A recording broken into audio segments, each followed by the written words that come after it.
Today, we're tackling the big question we all wonder about. Which e-mountain bike motor is actually the best one out there? Believe me, it's not as simple as just picking the one with the most power or torque. Noise, efficiency, and most importantly, the usable power you get out on the trail are much bigger factors to consider. Now, as you know from our field tests, we can't get our hands on every single option. And before you ask, we did try to get a Pinion MGU, but those are still a rarity here in North America. So we've narrowed down the list to 5 of the most popular and compelling motors on the market. The Bosch Performance Line CX 4th Gen, DJI Avinox, Shimano EP801, SRAM Powertrain, and specialized turbo full power 2.2. To truly test these head-to-head, we set up a series of both qualitative and quantitative tests to simulate real-world riding scenarios, focusing on trail performance and how quickly the motor drains the battery. Our shootout includes a boost mode hill climb challenge, a perceived noise trial, and a motor efficiency test loop. We'll also dive deep into the user experience of each motor system, covering tuning, app functionality, and overall ease of use. Get ready, because this video is going to give you everything you need to know about e-MTB motors. Motor specifications. Before we jump into the nitty-gritty of our test, let's take a quick look at what these beasts promise on paper. The Bosch Performance Line CX 4th Gen. This motor weighs in at 2.9 kilograms, offers a peak power of 600 watts, and delivers 85 Newton-meters of max torque. It has 4 assist levels and supports both wired and wireless control options. It's Bosch's solid engineering at its core. The DJI Avinox. At 2.52 kilograms, it's one of the lighter motors in the group. On paper, it's quite aggressive. 850 watts peak power and 105 Newton-meters max torque. And get this, in boost mode, it can actually hit 1,000 watts and 120 Newton-meter for a 30-second burst, which is just insane. It features 5 assist levels and wireless controllers with an OLED touchscreen display, making it a true tech marvel. The Shimano EP801. This one comes in at 2.7 kilograms. It matches Bosch with 600 watts peak power and 85 Newton-meters max torque. It offers 3 assist levels and typically uses a wired controller and display setup. Shimano's reliability shines through here. The Specialized Turbo Full Power 2.2. Exclusive to Specialized bikes, this motor weighs 2.9 kilograms. It gives you 565 watts peak power and 90 Newton-meters of torque. You get 3 assist levels and a sleek handlebar integrated controller. The SRAM Powertrain, also at 2.9 kilograms. It puts out 680 watts peak power and 90 Newton-meters of torque, really going head-to-head with its competitors. Interestingly, it only has 2 assist levels, range and rally.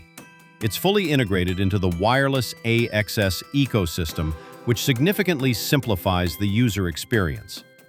So, how did we put these motors through their paces? First off, a little heads up. Since each bike has its own specific motor mount, it wasn't possible to use a control frame and swap out motors like we did for Shock Week. So, each motor was tested on its respective bike. For all tests, the motor was set to its highest assist level. We're just going to call that boost mode for simplicity. We also accounted for varying battery sizes by calculating the percentage of battery potential used per vertical gain on our set test loop.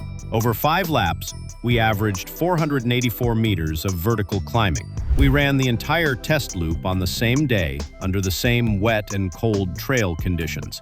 During the motor efficiency test, we aimed for what I'd consider a normal climbing cadence, somewhere between 80 to 90 RPM. We also used the same MX wheel set across all bikes, equipped with soft compound gravity casing tires. That's a 29 by 2.4 inch Schwalbe Albert up front, and a 27.5 by 2.4-inch WTB Judge in the rear. Now, let's get to the meat of it, the Boost Mode Climb Challenge. If you haven't spent much time on e-bikes, you might think tackling the steepest hill is just about selecting the strongest mode and blasting up, but there's a lot more finesse involved than that. All motors were set to their highest stock boost modes. This might not be how you typically tackle a technical climb, but it really shows how usable or unusable these modes are on the trail.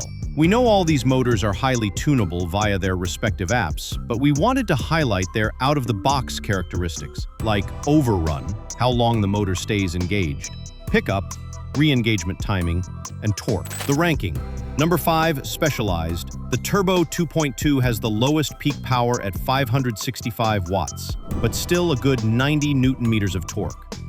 While it builds power quickly, the main drawback on this technical climb was that the overrun was simply too high to slow the bike down when we needed a pause, and re-engaging took more crank rotation than we anticipated. Again, this can be tweaked in the app, but that's how it performed stock. 4. DJI. Wow, the Avinox truly stands out here. There's just a ton of torque to manage as it builds momentum incredibly quickly. That means, when you're ready, you can really make some big moves. Speed is your friend if you're thinking ahead. This mode is pretty hectic and not very practical for technical climbing. Most riders will probably want to drop to trail mode, which is more comparable to other motors' boost modes here, to navigate obstacles. The pickup is decent, but there's still too much overrun. 3. Shimano. The EP801's strong point is its natural pickup on the pedals.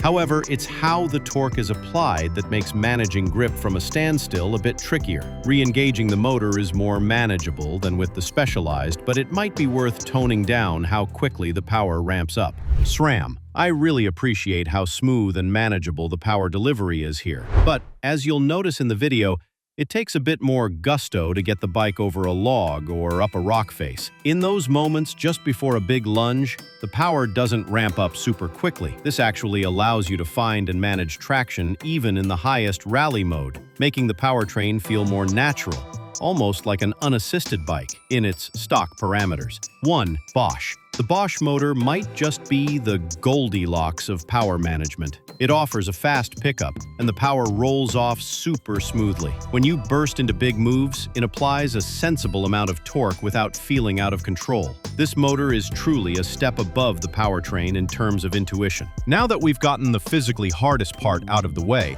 it's time to talk about the noise these motors emit while climbing. We're not just judging overall volume here, but also the pitch or tone of those gears spinning inside. We used a scorecard system for this test, opting against a decibel meter because that doesn't account for the pitch or whine. We're listening for how annoying the noise is. Microphone shoe installed, and away we go. The least annoying wins. All bikes were in their highest stock boost settings and on the 36-tooth cog, maintaining a relatively similar cadence. Number 5. Shimano. The EP801 might have other strengths, but stealth operation is definitely not one of them. Besides being the loudest, it's also the whiniest. The tone has a distinct cry that fluctuates quickly depending on cadence and speed. Number 4. DJI. The Avinox motor falls somewhere in the middle of a hum and a whine. The overall noise level is less than the Shimano, but the motor's tone is sharper than the rest. Number 3. Bosch. I'd describe the tone of the Performance CX line as squeaky. The noise level emitted is quite low and less erratic than the Shimano or DJI. Overall, it's livable, but not as easy to forget about compared to the Specialized or SRAM motors. Number 2. Specialized. The electric motor manufacturer Bros makes both the Specialized Turbo 2.2 and SRAM Powertrain units, so it's no surprise to see them ranked next to each other. Both emit a quiet humming sound with a low tone. Neither sounds like they're working as hard as the previous 3 motors. Number 1. SRAM. It was a really close battle here, but the powertrain just edges ahead of the Turbo 2.2 in this pseudo-science challenge. Now, let's be real, there's no perfect way to do this. This is the mountain bike industry after all, and standards are never quite standards. As we mentioned, every bike uses a different motor and battery size, so instead of fully draining the battery, we measured the percentage used over the vertical gain. The lower the figure, the more efficient the motor. This removes the variability of a steep climb, affecting overall efficiency, similar to how Car and Driver conducts their fuel economy tests. Like the other tests, we used the same wheel sizes and tires across each bike, started with a fully charged battery, took the same lines, kept cadence and gearing as similar as possible, and only used the stock boost mode. The loop itself involved a total vertical gain of 484 meters up the infamous Ebike Hill here in Squamish. The route included a paved commute to a mellow dirt single-track climb, followed by a steep gravel road climb, before dropping back to the valley bottom and returning to base. Number 5. DJI. 0.645 watt-hours per meter. There's a lot of buzz around this motor, and for good reason, but efficiency might not be its strong suit, at least not in the highest assist level. That's likely because the Avinox has the highest peak power 800 watts and torque 105 newton meters out of this group. And remember, it can even pump out 1,000 watts and 120 newton meters for a 30-second burst. You can really draw parallels between the Avinox and electric cars. Its acceleration is truly unmatched for what we've previously known in e-bikes. While those numbers are impressive, all Class 1 e-bikes are limited to 32 kilometers per hour or 20 miles per hour, and that includes the Avinox. Yes, its acceleration is lightning fast, but it won't exceed that 32 kilometer per hour limit. It holds that peak power incredibly well, giving intense support right up to the speed limit. Blasting up steep road climbs is comical, but it does chew through the battery very quickly in turbo. Here's another plot twist, though. The other 4 bikes took about 45 minutes to complete the test loop. The Avinox knocked 10 minutes off that time. That might explain why the Avinox had the lowest efficiency in this specific test. Although that's the goal of this test, it really highlights just how incredibly powerful the Avinox motor is. In fact, the Avinox's trail mode is actually more comparable to other motor brands' boost settings, and it's much more battery-friendly. Number 4. Shimano. 0.621 watt-hours per meter. Judging by the riding range during our propane SRAM review, I had a sneaking suspicion there would be more efficient motors in the group than the Shimano unit. The EP801 placed 4th with a rating of 0.621 watt-hours per meter. Number 3. SRAM. 0.586 watt-hours per meter. The powertrain motor nudged ahead to 0.586 watt-hours per meter, although it was surprising to see it lag behind the specialized motor by so much, considering these two motors are actually made by the same company, Bros. Number 2. Specialized. 0.492 watt-hours per meter. The final 2 motors fought a really tight battle for the top spot. The Specialized Turbo 2.2 motor was just pipped by a hair in this test. Number 1. Bosch. 0.490 watt-hours per meter. From dishwashers to drills, Bosch is a well-known name when it comes to motors. As it turns out, they know a thing or two about efficiency. Although it barely squeaked into first place, my money was on the Performance CX line based on total ride times with other e-MTBs. It was super satisfying to confirm that theory with back-to-back laps on each motor. This section covers the user experience with the various remotes and displays. There's a fine balance between having just the basics and being overloaded with buttons and lights. Having crucial functions visible on the display, like mode selection, speed, and battery percentage, is definitely worthwhile. Beyond that, it can get pretty distracting to look at while you're riding. An ideal remote should integrate seamlessly with common handlebar components and not be too vulnerable in a crash. Wires should also route cleanly.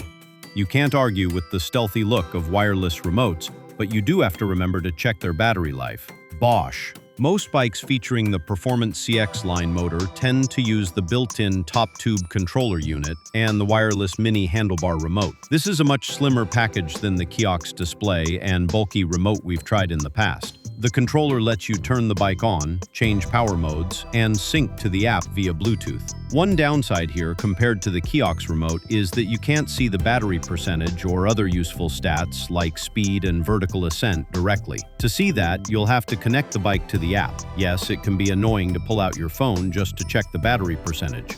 We all get range anxiety sometimes. DJI. Connectivity is another area where the Avinox really shines. Pairing the bike to a phone is simply done by capturing a QR code. The app covers everything from security, diagnostics, motor tuning, and even an auto assist mode. The Avinox also has the possibility to change the assist level automatically based on your cadence and speed. Navigating through the motor parameters is straightforward, with very little redundancy on each page. Shimano. For apps, Shimano has two: e-Tube, which is more of a diagnostic tool, and e-Tube Ride, designed to connect riders with their bike. e-Tube Ride allows for the usual motor tuning and unit tracking. It also includes a map function, but surprisingly, no security features. Overall, the e-Tube Ride app has more of a Windows feel to it than iOS, meaning it's not the smoothest to navigate. One cool thing Shimano does offer, though, is auto shift, but you'll need a specific shifter and a wired derailleur for that. Specialized. When browsed the Specialized app, I realized it's oddly similar to the one DJI built. They both strike a good balance between simplicity and functionality. Everything you're looking to modify or activate is easily accessible. Like the DJI Avinox, the Turbo 2.2 motor and the Specialized app include a free motor locking function, an alarm, and a tracking device too, SRAM. The Axis app is one of the more intuitive apps to use, maybe too straightforward for some. It actually lacks the ability to change motor overrun or pickup, though, to be fair, it worked really well in our Boost Mode challenge. If you're using two Axis pods, you can customize the controls in a variety of ways, including engaging automatic shifting. Now, let's zoom in on the brains of these motors, meaning their apps. Bosch's Flow app is pretty thorough, but it can feel a little overcrowded. Once you navigate to the right section, making motor tune adjustments is simple. The motor locking functions, while not something to solely rely on, are pretty sweet if you're an e-bike owner. Bosch offers a free security step that owners can choose to turn on, only allowing the bike to assist once permission is granted through their phone. Additional security and tracking services are available with the premium paid version of the Flow Plus app. It's worth noting those features are available for free from DJI and Specialized. A minor quibble here is that you can only connect one bike per app at a time, but for most consumers, that's probably not a huge issue. DJI. Connectivity is another area where the Avinox truly shines. Pairing the bike to a phone is super easy. Just scan a QR code. The app covers everything from security, diagnostics, motor tuning, and even an auto assist mode. The Avinox also has the unique ability to change the assist level automatically based on your cadence and speed. Navigating through the motor parameters is straightforward, with minimal redundancy on each page. You get 4 modes, Eco, Auto, Trail, and Turbo, to tweak, with inputs including the amount of assistance, motor overrun, pickup, and torque. Users can also optimize the motor for either a 27.5-inch or 29-inch rear wheel. No need to take it to a dealer for that change. A major highlight of the Avinox has to be its security, which includes a locking motor function, alarm, and tracking device, all for free. Shimano. For apps, Shimano has two: e-Tube, which is more of a diagnostic tool, and e-Tube Ride, which connects riders with their bike. e-Tube Ride allows for the usual motor tuning and unit tracking. It includes a map function, but surprisingly, there are no security features. Overall, the e-Tube Ride app has more of a Windows-like feel than iOS, meaning it's not the smoothest to navigate. Specialized. When browsed the Specialized app, I noticed it's surprisingly similar to the one DJI built. They both manage to balance simplicity with strong functionality. Everything you're looking to modify or activate is easily accessible. Like the DJI Avinox, the Turbo 2.2 motor and Specialized app also include a free motor locking function, an alarm, and a tracking device. SRAM. The AXS app is one of the most intuitive apps to use, maybe even a little too straightforward for some. It actually lacks the ability to change the motor overrun or pickup, though to be fair, it worked really well on our Boost Mode challenge. When using two AXS pods, you can customize the controls in a variety of ways, including engaging automatic shifting. All right, folks, each one of these motor systems is unique in its own way, and honestly, none of them are perfect. Picking a single winner wasn't easy, but if we had to choose just one, based on these specific tests, it would be the Bosch Performance Line CX. Why? Well, in our tests, the Bosch came out on top in both efficiency and usable power. It also fared really well for perceived noise. The only small downside to the Bosch unit is its somewhat rudimentary controller. It's really not about the big numbers. While the DJI Avinox had us giggling with its immense peak power and torque, it's still a Class 1 e-bike, and that limits it to a top speed of 32 kilometers per hour. The motor is also impressively light, but it proved to be less efficient and not the quietest. Best power? The Avinox motor also features 4 distinct modes, one of which unleashes an immense amount of power and torque. Thankfully, you can turn this overdrive off, because it absolutely blows the doors off of any other motor here. Granted, those 2 higher assist modes do use a considerable amount of battery power, but it's a pure rocket ship. It's also worth highlighting that the most powerful motor, the Avinox, is also the smallest and lightest motor in this test. If DJI licenses the Avinox to other e-bike brands, that slim motor size could allow for fewer constraints on suspension packaging. Best integration. This was a closely fought battle that I'd call a two-way tie between the DJI Avinox and the SRAM Powertrain. The Avinox's touchscreen definitely makes life easier. You don't need to pull out your phone as often to read your stats. It also works in the rain and with gloves on, which is better than most phones. Plus, those handlebar remotes are wireless. SRAM's marketing might call it an ecosystem, but when all their parts are lumped together, it's a very clean system. The lack of modes and tuning might be less appealing for some e-bike enthusiasts, but for a lot of riders, it genuinely simplifies the experience. A clutter-free app tops off the powertrain drive unit, another motor that's capable of automatic shifting. So there you have it, our in-depth analysis of 5 giants at the pinnacle of e-MTB motors. I really hope this comparison helps you choose the right motor for your needs. Remember, it all comes down to your riding style and what you expect from your e-bike. If you found this video helpful, don't forget to drop a like and share it with your riding buddies. Let us know which motor is your favorite or what you think about these tests in the comments below. And of course, don't forget to subscribe for more e-bike and tech reviews. See you in the next video and stay shredding.